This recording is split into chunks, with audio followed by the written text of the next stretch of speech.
नमस्कार, मैं हूं आयुषी। आपके साथ नो द नेशन की टीम इस वक्त पहुंच चुकी है शब्द उत्सव में, जहां पर आपको कल्चर और आर्ट्स का एक बहुत ही बेहतरीन समागम देखने को मिलेगा। तो बिना देर किए आइए आपको यहां पर दिखाते हैं कि इस इवेंट में क्या कुछ खास है।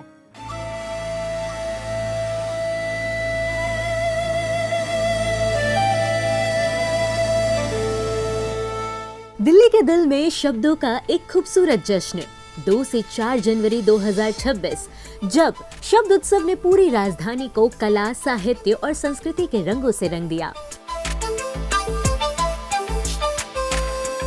3 दिन तक चले इस महोत्सव में देश के मशहूर विचारक, लेखक और कलाकार, पॉलिसी एक्सपर्ट्स एक ही मंच पर एक ही साथ नजर आए।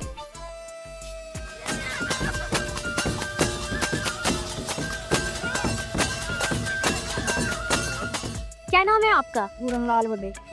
ये बताइए, अब यहाँ पर ये क्या है, इसके बारे में मुझे थोड़ा बताइएगा। ये है बम रसिया, दर्ज बम रसिया, नगाड़ा नगाड़ा नगाड़ा। अच्छा, यहाँ आकर कैसा लग रहा है आपको? बहुत अच्छा है, पहले से बेटे पहले से। अब ऐसा मंच मिला है, क्या कहना चाहेंगे? बहुत खुशी है, बहुत पूरी खुशी। इस मंच पर जो हम नाच रहे हैं यहाँ। कहाँ से आए हैं आप? हम आए पलवल डिस्ट्रिक्ट पलवल, गांव पंचारी, दर्ज में पड़ता है पंचारी गांव। अच्छा, कितने साल से आप इसे बजा रहे हैं? ये हम कितने साल से नहीं जी, ये तो मतलब पूरे जन्म से चल रहा है। पहले बड़े बूढ़े बजा रहे हमारे, फिर हम चल गए। शब्द उत्सव के दौरान 40 से ज्यादा नई पुस्तकों का विमोचन हुआ, जहां राष्ट्रीय सुरक्षा से लेकर इतिहास, संस्कृति और भारत के भविष्य तक पर बात हुई।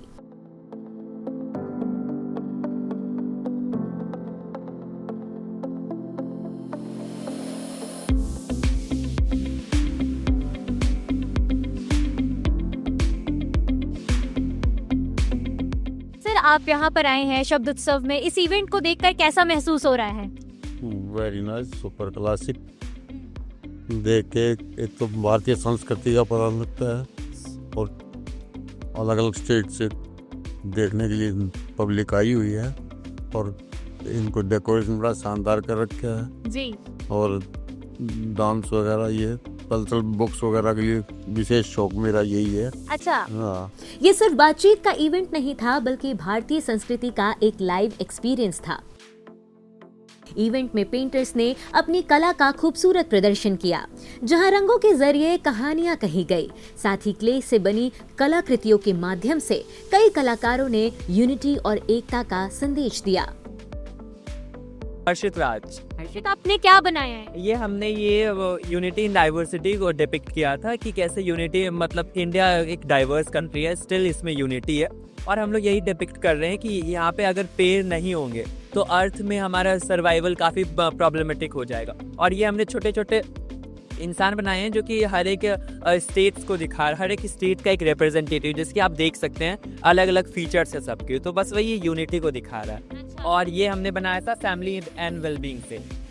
कैसा लगता है जब ये ऐसे इवेंट्स होते हैं? इवेंट्स में मतलब अपना काम दिखाने का थोड़ा मौका मिलता है, तो मतलब अच्छा लगता है। पर्सनली बहुत अच्छा लगता है ऐसे इवेंट्स में ना।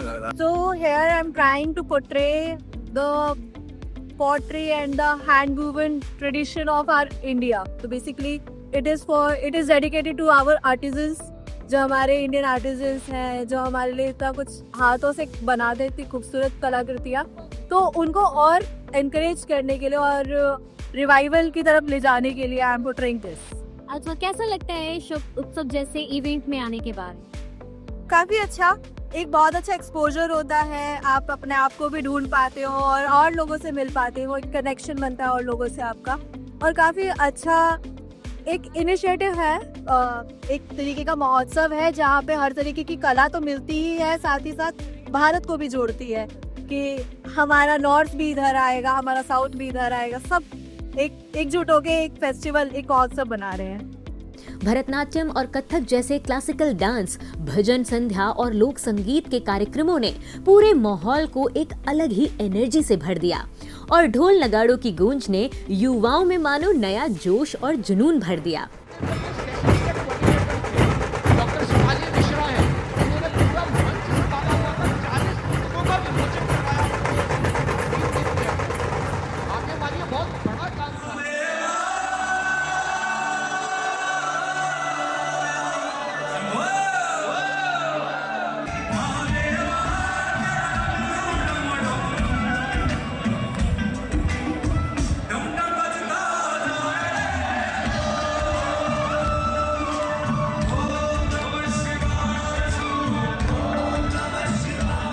ये दिल्ली में पहला इवेंट हो रहा है शबोत्सव, तो यहाँ डिफरेंट स्टेजेस, डिफरेंट चीज़, डिफरेंट थीम्स पे बेस्ड है। एक कोई कल्चर को डिस्क्राइब कर रहा है, कोई साहित्य को डिस्क्राइब कर रहा है। तो इस चीज़ें यूथ को ज़्यादा इंस्पायर करने में कि क्या इंडिया है एक्चुअल में, किस कल्चर से वो आ रहा है और किस कल्चर पे वो जाना चाहिए, उसके बारे में डिस्क्राइब करता है। साथ ही सोमनाथ ज्योतिर्लिंग दर्शन जैसे अनुभव ने लोगों को भावनात्मक तौर पर जोड़ दिया।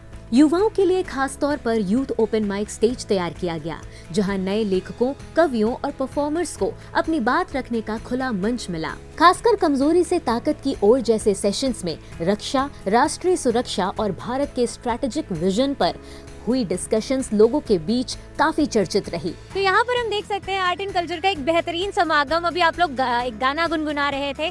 आपसे जानना चाहूंगी, ऐसे इवेंट्स में आने में कैसा महसूस होता है? देखिए, दिल्ली के इतिहास में इस प्रकार का एक ऐसा लग रहा है कि मैं अयोध्या से हूँ और मुझे लग रहा है कि जैसे मैं अयोध्या में ही हूँ। जब हम भगवान श्री राम के मंदिर का इस प्रकार से चित्र देखते हैं, जब हम देखते हैं कि शिवलिंग को लेकर के इस प्रकार का कार्यक्रम हो रहा है, लिंगों का, काशी विश्वनाथ धाम का, जगन्नाथ धाम का, आप वंदे मातरम के इस तरीके से उसका भावार्थ लिखा गया है, उसको दर्शाया गया है। एक ऐसी दिव्य और अलौकिक अनुभूति हो रही है जो अब तक हमें दिल्ली में नहीं देखने को मिलती थी, और ये प्रभाव ऐसे ही नहीं आया है।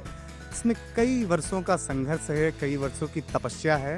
कितना महत्वपूर्ण हो जाता है ऐसे इवेंट्स यूथ के लिए? जी, बहुत ज़रूरी है। यदि ऐसे इवेंट में हम नहीं आएंगे तो हमको समझ नहीं आएगी कि हमारी संस्कृति कैसी थी।